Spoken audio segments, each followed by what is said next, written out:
cosas. Es que ayer me puse a ver una película.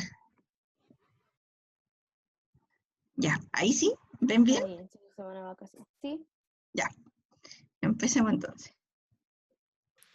¿Qué fue la expansión territorial chilena? La expansión territorial chilena se refiere a un proceso que sucedió en el siglo XIX en que Chile fue transformando los territorios que dominaba, es decir, va entre 1840 y 1880, y en este periodo se logra establecer el territorio definitivo de Chile. Hay cambios en los dominios que se producen por diversos motivos, por diversos incentivos y factores. Algunos lo inician con la conquista de Chiloé en 1826, en que se logra erradicar a los peninsulares, es decir, al ejército español. Sin embargo, son los sucesos en la República Liberal los que son más destacados como la expansión territorial chilena. Dentro de esto está la ocupación de Magallanes entre 1843 y 1849. Esta era la zona más austral del territorio chileno y conectaba el Atlántico y el Pacífico. Era un punto estratégico para las rutas comerciales.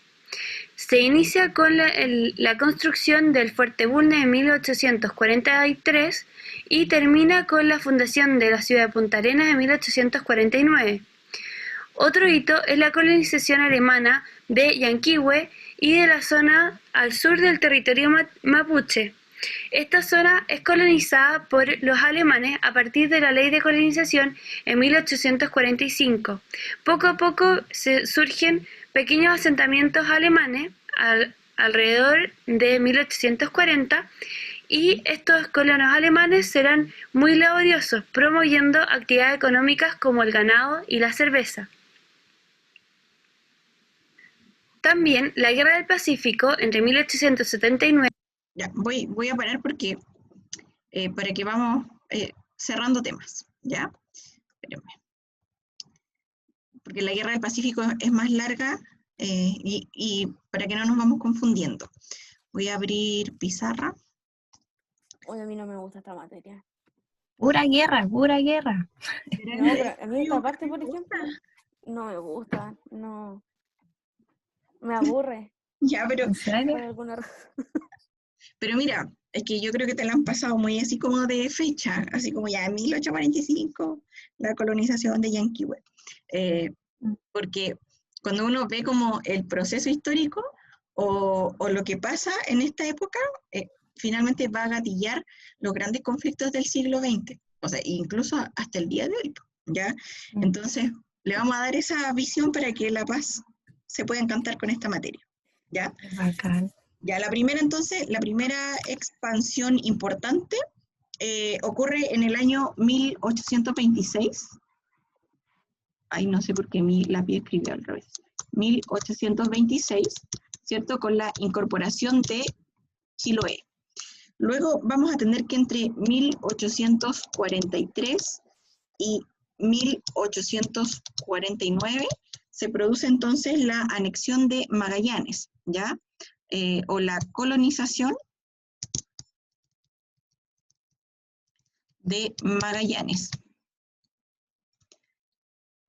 Para Chile era súper importante, para el nuevo Estado chileno era súper importante hacer ocupación efectiva del estrecho, porque el estrecho de Magallanes, ¿cierto? Habíamos dicho que era el paso estratégico entre el Océano Atlántico y el Océano Pacífico. Esa era una de las razones de por qué los españoles estaban tan presentes en Chile, pese a que no ganaban nada, ¿cierto? Y para el Estado chileno va a ser súper importante también posicionarse ahí. Como tip, para que se acuerden, esto fue durante el gobierno de Manuel Bulnes, ¿ya?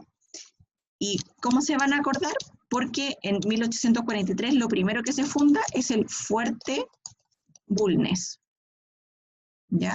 Donde se pone incluso, hoy parece que hay un faro ahí. El profe Marcelo como que conoce esos territorios, pero fue una colonización súper épica para ese periodo, porque estamos hablando del año 1840. Ya van chilenos ni siquiera con ropa especial, sino que van con lo que tenían a mano, ¿cierto? Y mucha gente va a morir tratando de colonizar este lugar, ya por lo inhóspito y por lo adverso del clima. Pero ya en 1845 se produce la colonización más masiva, ¿cierto? Que es la colonización de Yanquihue. ¿Ya?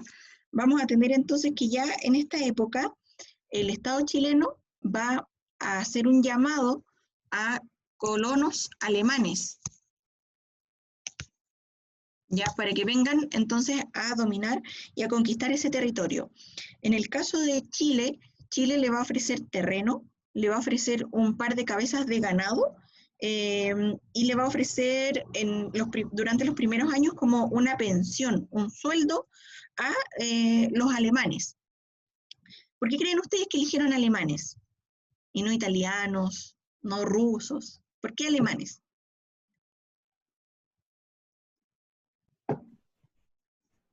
¿Se les ocurre? Eh, Ah, sí lo sabía. Es que está muy relacionado con la historia de mi tesina. Y está relacionado con tu testina. Sí, Miren, en el tiene caso... que ver con un tema cultural, ¿no? Y un Sí, tema económico. sí, ya. Miren, en el caso de Argentina, Argentina va a traer principalmente italianos, ¿ya? Por eso los argentinos casi todos tienen apellidos italianos, ¿ya? Se traen principalmente por dos razones. Una, ¿cierto? Lo que dice la Rayén, es por un tema cultural, ¿ya? La idea entonces era hacer como evolucionar a esta zona de Chile, esta zona que estaba todavía habitada por pueblos originarios, y entregar como una cultura más avanzada. Estoy hablando en términos como de la época. Los alemanes entonces o los europeos en general, son sinónimo de progreso. ¿Ya? Por lo tanto, este espíritu laborioso, como decía en el video, este espíritu que tienen los alemanes como de trabajar, de ser muy duros trabajando, la idea entonces era que los mapuches flojos, entre comillas, aprendieran como de esta cultura, se impregnaran de esta cultura, ¿cierto? Y se transformaran en personas más productivas. Eso por un lado. Pero también es por un tema racial, ¿ya? ¿Y por qué pongo en el caso de Argentina? Porque cuando los argentinos traen a inmigrantes italianos, los italianos efectivamente se van a mezclar con la población originaria, ¿ya? Y por eso los argentinos son más europeos que nosotros, ¿ya? Por eso son más rubios, más altos, no sé. En cambio, Chile hace como una mala jugada porque los alemanes, si bien cumplen con este prototipo cultural de gente trabajadora, los alemanes no se van a mezclar racialmente con los indígenas locales, ya al contrario, los alemanes se van a casar entre ellos, van a conformar colonias entre ellos, a diferencia de los italianos. Ya, por lo tanto, vamos a tener que ese hecho, ¿cierto? El traer colonos alemanes al sur de Chile, empezar a ocupar Yanquihue y posteriormente empezar a expandirse, ¿cierto? En realidad ocupan desde la Araucanía hacia el sur, ¿ya? Pero comenzar su expansión o el dominio de estos por sobre los pueblos originarios va a ser entonces uno de los orígenes que tiene hoy día el conflicto mapuche, ¿ya? O sea, en esta época y avanzado el siglo XIX es la época donde a los mapuches se les quitan sus tierras, ¿ya? Piensen en el caso Luxinger Macay. ¿Qué apellidos son esos? Son apellidos alemanes, ¿ya? Y Totalmente.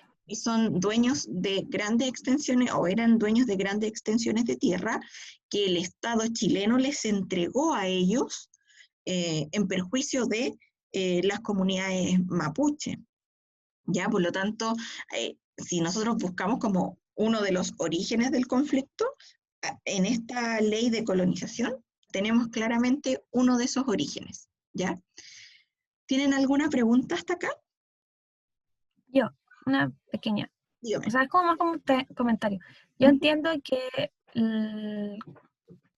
cuando llegaron los alemanes al sur, también es con un tema de la cosmovisiones eurocentristas, Exacto, de el parecerme Chile a lo más parecido de Europa. exacto. ¿Cómo decir? Exacto, o sea, en el fondo la política como de los gobernantes de la época es blanquear la raza chilena. Claro. Ese es el objetivo, ¿cierto? ¿Por qué? Porque si nosotros somos o seguimos siendo indígenas, vamos a seguir siendo un país retrasado, ¿ya? Entonces, por eso se trae alemanes.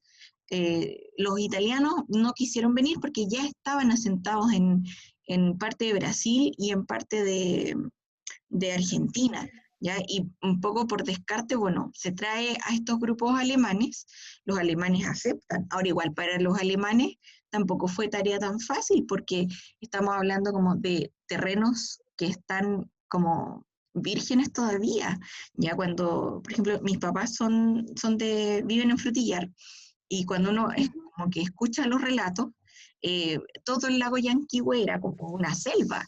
Entonces, como estas familias alemanas vienen casi como con el hacha, armando caminos, ¿ya? Por lo tanto, es una historia compleja para los colonos alemanes, es una historia compleja también para las comunidades mapuche que les arrebatan sus tierras, y es una decisión que finalmente toma el Estado chileno, ¿ya? Por lo tanto, aquí como el gran responsable de esta situación es el Estado chileno, ¿ya? Justamente son conservadores. Y claro, además son conservadores, pero es una política que los liberales también van a mantener, ¿ya? Sí, eso también me sorprendió harto. Claro, es una política que los liberales también tienen, porque los liberales también son parte de una élite, ¿ya? Los liberales no son como gente del pueblo que podría empatizar con el pueblo mapuche, ¿ya? Sino que ellos también pertenecen a una élite, y para ellos entonces la cosmovisión del mapuche es una cosmovisión como de gente floja, ¿ya? Eso. Paz, ¿tienes alguna duda? No, todo era muy bien. ¿Ya? ¿Ves si no es tan fome esta materia? Ya voy a compartir vamos a seguir viendo el video. En 1883 causará una nueva transformación en los límites de Chile. Será una guerra contra Perú y Bolivia, al final de la cual se anexará Tarapacá y Antofagasta. Tacna, que se había tomado en la guerra, es entregada a Perú en 1929. También está la cesión de la 1929. Espérenme, que quiero explicar esto, ya, porque no lo explica mucho ella. Ya, el segundo conflicto, que tiene por objetivo también expandir el territorio nacional, va a ser el conflicto hacia el norte. Ya la guerra contra Perú y Bolivia es lo que nosotros conocemos como guerra del salitre o la guerra del Pacífico. Ya así se las enseñaron cuando ustedes eran más chiquititas. ¿Ya? Ven bien ahí la pantalla, ¿cierto? ¿Sí? Sí, ya. La guerra del Pacífico entonces se desarrolla entre 1879 y 1883. Eso es entre el gobierno de Aníbal Pinto y finaliza en el gobierno de Domingo Santa María. ¿Qué era lo que pasa? Perdón, ¿puedes repetir los años? 1879 y 1883. Ya. Ya. ¿Cómo parte este conflicto, chicas? Parte porque, bueno, Chile llegaba solamente hasta un poco más al norte de La Serena, ¿ya? No sé si este mapa nos ayuda mucho. Si me dan un minuto les busco otro mapa, porque como que este no se nota tanto.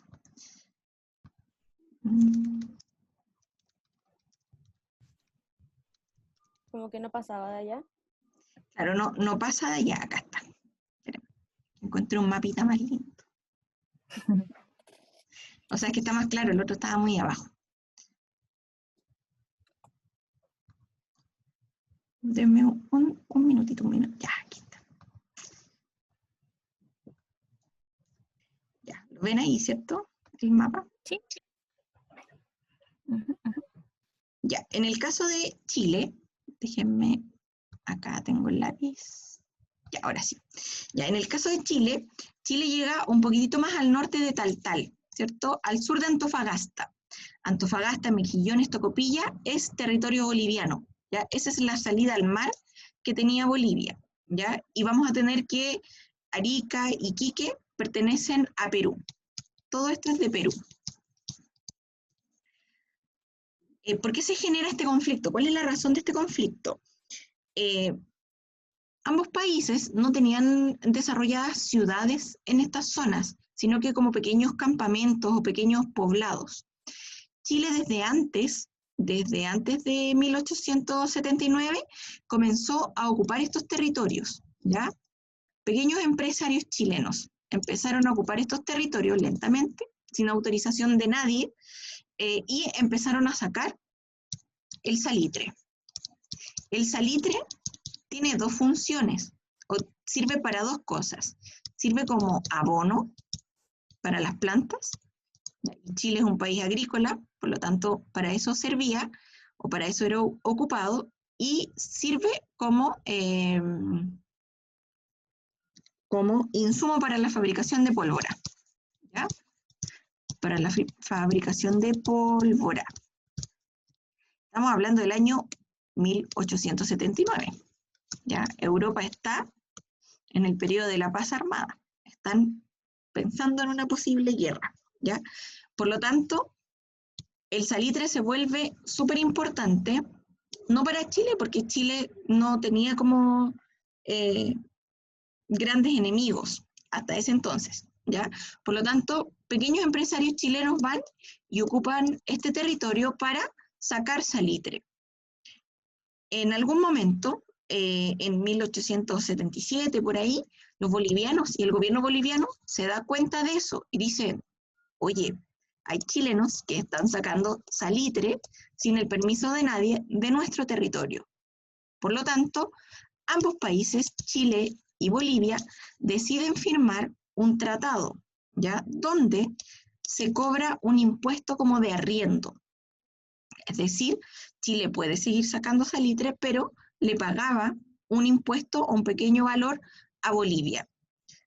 Como en Europa los países se están preparando para la guerra y están comprando y comprando cualquier cosa que les sirva para una eventual guerra, en algún momento el precio del salitre se va a comenzar a disparar, ¿ya?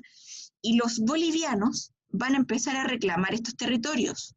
Van a decir, bueno, los chilenos o se van o les subimos el precio del arriendo. ¿Qué creen ustedes que dijeron los chilenos?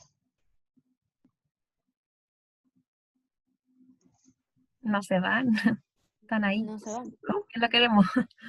Claro, no queremos, obvio, sí, tenemos firmado un contrato. Ya, los chilenos siempre legalistas.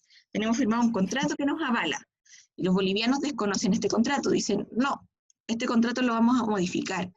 Y en esa época, Bolivia como que triplica el precio del arriendo de estos terrenos. En el fondo era como ya, si te cobraba, no sé, 100 pesos por el terreno, ahora te voy a cobrar 1.000 pesos, por decir una cifra, o te voy a cobrar, no sé, 300 pesos, 400 pesos, ¿ya?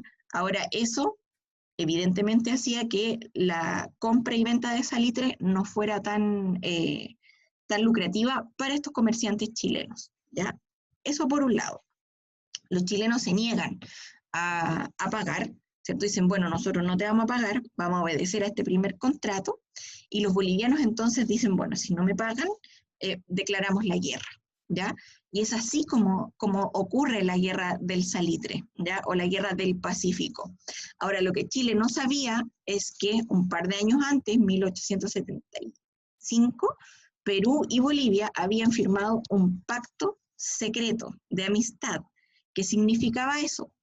Que cualquiera que se metiera con Perú se metía inmediatamente con Bolivia, o cualquiera que se metiera con Bolivia se metía inmediatamente con Perú. Por lo tanto, cuando Bolivia le declara la guerra a Chile, obvio que Chile dice, bueno, vamos a la guerra. Y Bolivia dice, bueno, pero yo a la guerra no voy solo, voy entonces con mi aliado Perú.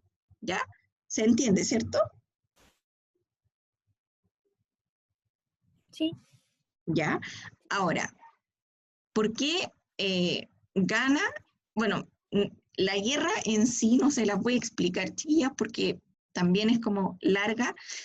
así como sucesos importantes, es cuando Arturo Prat se tira, ¿cierto?, al abordaje, el 21 de mayo, en el combate naval. Ese es como un hito importante, porque Chile va perdiendo la guerra, pero finalmente Chile, cuando sigue avanzando, porque Chile dice, bueno, ya me quieren hacer la guerra estos dos países, bueno, sigo entonces avanzando hacia el norte, ¿ya?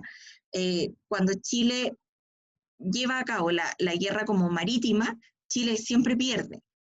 Por lo tanto, cambia de estrategia a una estrategia terrestre. Y en la estrategia terrestre, Chile va a tener como la ayuda de un aliado, ¿ya? Y ese aliado va a ser Inglaterra.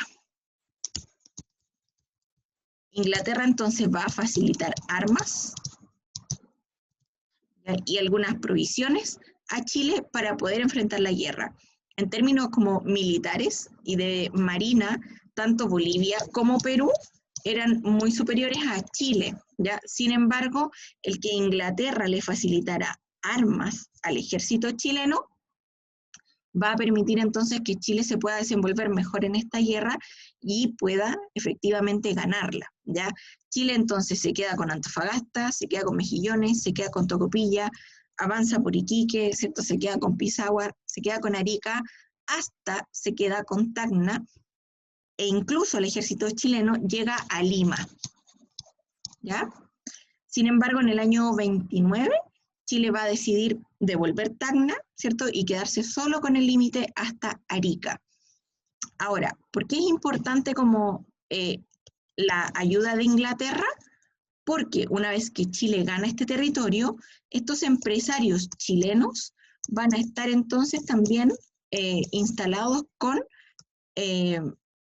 capitales ingleses, con capitales extranjeros, ¿ya?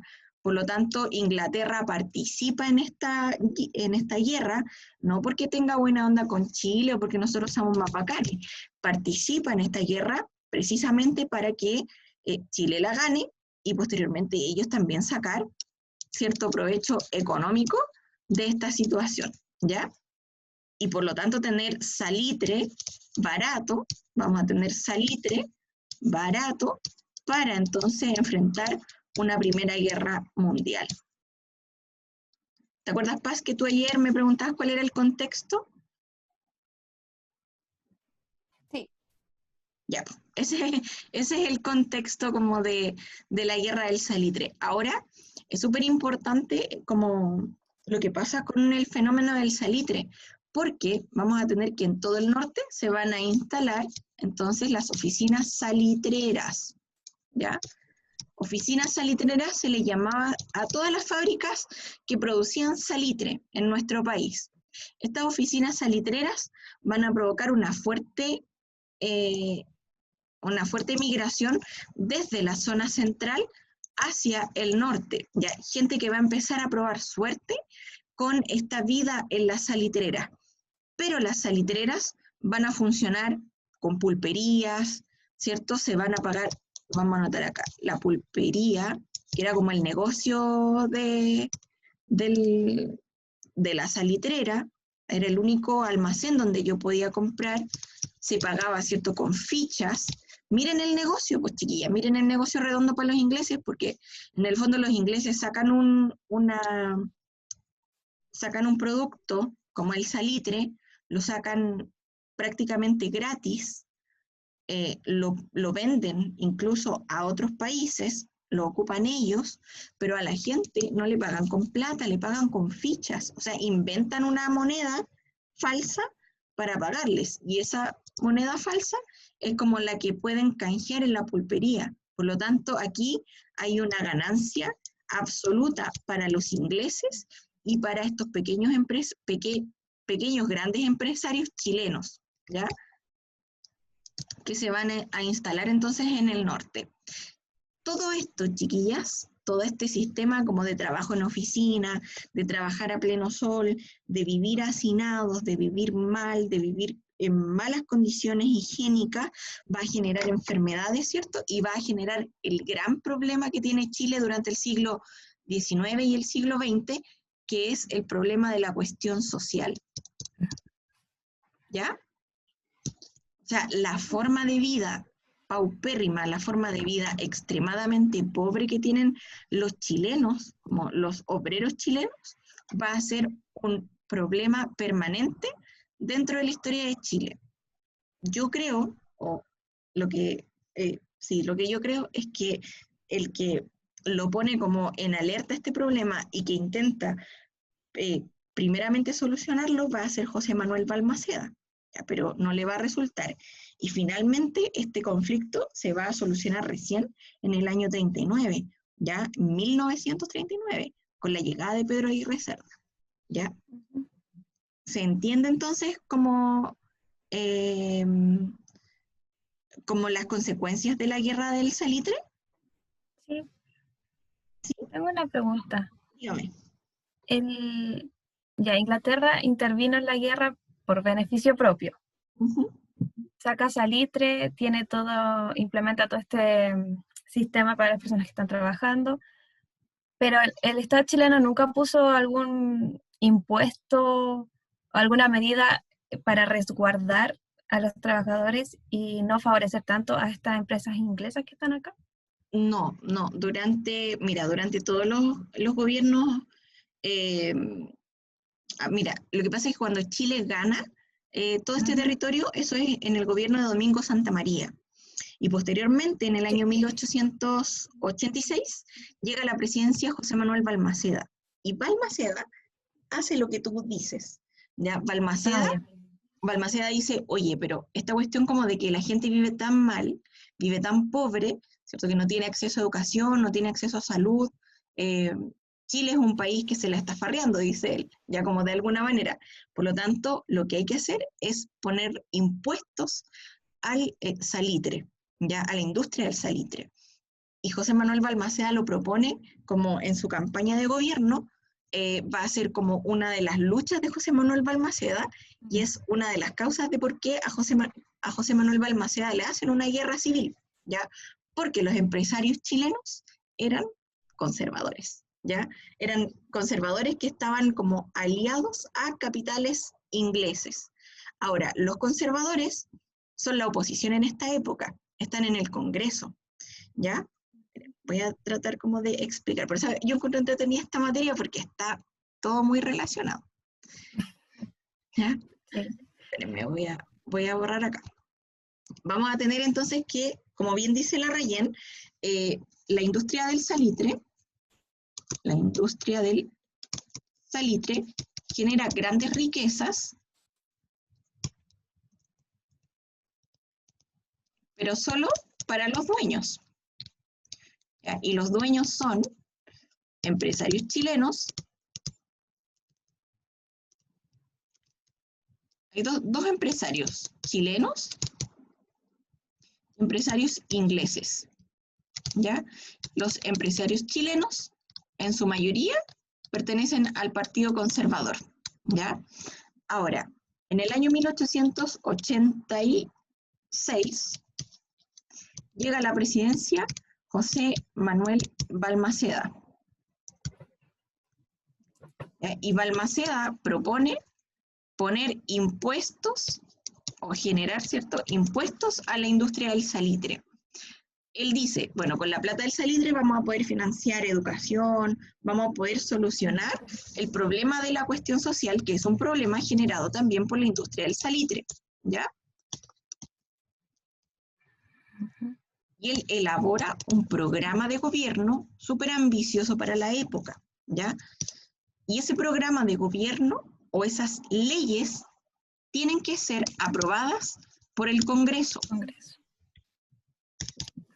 Pero el Congreso, en su mayoría, estaba conformado por estos mismos personajes, ¿ya? No sé, pues, por ejemplo, a ver, como la familia Walker Martínez, por ejemplo, son familias que son dueños del salitre, pero también los Walker todavía están en el Congreso. Es una familia que todavía está en el Congreso. Por lo tanto, cuando José Manuel Balmaceda, por ejemplo, en el año 1891, envía la ley de presupuesto nacional al Congreso, el Congreso entonces se la va a rechazar. ¿ya? Y todas las leyes que el presidente envíe al Congreso se van a comenzar entonces a rechazar. Por lo tanto, el Congreso va a crear una situación como de ingobernabilidad. Pero José Manuel Balmaceda, que conocía bien la Constitución del 33, ¿se acuerdan que Diego Portales decía que el presidente tenía que tener un poder fuerte? Exacto. Por lo tanto, José Manuel Balmaceda hace uso de algunas leyes portalianas, ¿ya? En caso, por ejemplo, de que el Congreso constantemente se oponga, la Constitución del 33 establecía que él podía entonces mandar a cerrar el Congreso, ¿ya? Y es lo que hace José Manuel Balmaceda en el año 1891. Dice, ya el Congreso no me aprueba ninguna ley, por lo tanto, lo vamos a cerrar. Eso es lo que plantea él. Ahora, estos conservadores, ¿cierto? Estos empresarios, ¿de qué van a acusar a José Manuel Balmaceda? Dictador. De dictador, ¿cierto? Van a decir, bueno, José Manuel Balmaceda es un dictador, por lo tanto, nos rebelamos contra él. Y vamos a tener que en el año 1891 se genera una guerra civil entre balmacedistas y congresistas. El objetivo entonces del Congreso es oponerse a estas reformas que vienen a ayudar como a los pobres, ¿ya? O a la clase más pobre, y generar entonces una situación de ingobernabilidad. Y por otro lado, José Manuel Balmaceda, ¿cierto? Lo único que quiere es aprobar estas leyes. ¿Cómo se resuelve el conflicto? En el año 1891, estamos en la fecha, 4 de septiembre, José Manuel, todo calza. José Manuel Balmaceda tenía que dejar el cargo, ¿ya? Era el último día, y José Manuel Balmaceda un par de días antes se va a la embajada de Argentina, y ahí entonces espera como el fin de su gobierno, y cuando él se da cuenta que está como el caos en Santiago, él decide suicidarse. Ya él toma una pistola y se mata. Y es el primer presidente de la historia de Chile que se quita la vida. ¿Ya? Eso. Paz. ¿Te queda clara la historia o no? Acá. Encontré. ¿Sí? Ya me ubiqué. Sí, es que me había perdido, pero ya lo ubiqué. Ya, por ejemplo, igual es como cuática la historia de Chile, porque esta misma historia después se repite en los años 70. Algunos historiadores creen que, porque el segundo presidente que se suicida es Allende, ¿ya? Y es un poco por las mismas razones, ¿ya? Por querer nacionalizar el cobre, ¿cierto? Bueno, lo logra nacionalizar, tiene un poco más de éxito que Balmaceda, pero sin duda que Allende es un gran admirador de la obra de Balmaceda, ¿ya? Balmaceda logra, por ejemplo, construye casi todas las vías de tren hacia el sur, construye como el puente Mayeco, que es como una obra de ingeniería gigante. Estos años son súper prósperos para la historia de Chile. Es la época donde se construyen, no sé, pues los palacios, el Palacio Cauciño, o los grandes palacios que hoy día están en el centro de Santiago, ¿ya? Y en el fondo Balmaceda dice, bueno, ya, pues la élite se está enriqueciendo, devuélvanle la mano al pueblo, ¿ya? Y finalmente pasa lo que yo les acabo de contar, ¿ya? ¿Profe? Dígame. El 86 asume Balmaceda. ¿Sí? Sí, es que yo me ordeno con las fechas, porque si no me pierdo. Entonces, ¿quién estaba durante la Guerra del Pacífico? Aníbal Pinto inicia la guerra y la termina Domingo Santa María, el de las leyes laicas. De hecho, en la época de Aníbal Pinto, José Manuel Balmaceda es ministro de Relaciones Exteriores. Y cuando ocurre la Guerra del Salitre, esto es súper importante, un poco como para que ustedes vean el manejo que tenía José Manuel Balmaceda. Cuando ocurre la Guerra del Salitre, los argentinos empezaron a molestar por la Patagonia. Ya Chile era dueño de toda la Patagonia, no solo la parte chilena, sino que parte argentina también. Y Chile está en plena guerra con Perú y con Bolivia. Parece que, chiquillas, nos vamos a desconectar. Nos volvemos a conectar, ¿ya? Voy a cerrar y volvemos.